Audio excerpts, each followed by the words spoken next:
November, December, the Parks Board put it in. He died in October.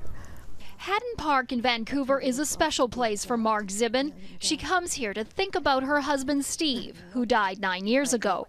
To honor him, a bench bears his name. It's a place to come and sit and remember him. Marg and dozens of Kitsilano residents and groups are concerned about a proposed plan that would build a bike path through Hadden Park. The potential route may cause memorial benches to be removed, and a 12-foot wide asphalt pathway would divide up green space where kids play.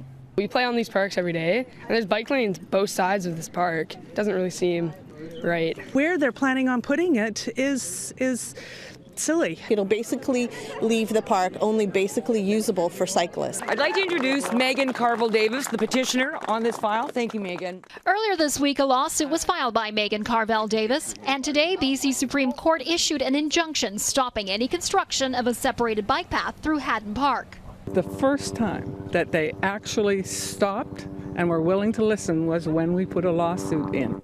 At issue, stipulations on how Hadden Park can be used. The area was bequeathed to the city in 1928 by Harvey Hadden, who wanted the area to remain as close as possible to its natural state. The City and Park Board have agreed to abide by the injunction, but the Park Board maintains no final path has been determined. It's a misconception. We are still working on that route.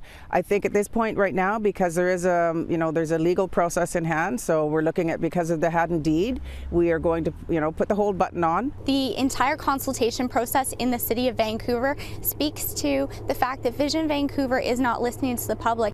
The budgeted cost for the path is $2.2 million and would be part of the Seaside Greenway Improvement Plan, which would also go through Kits Beach Park.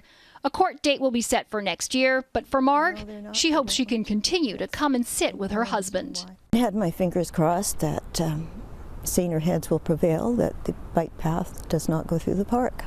Jennifer Palma, Global News.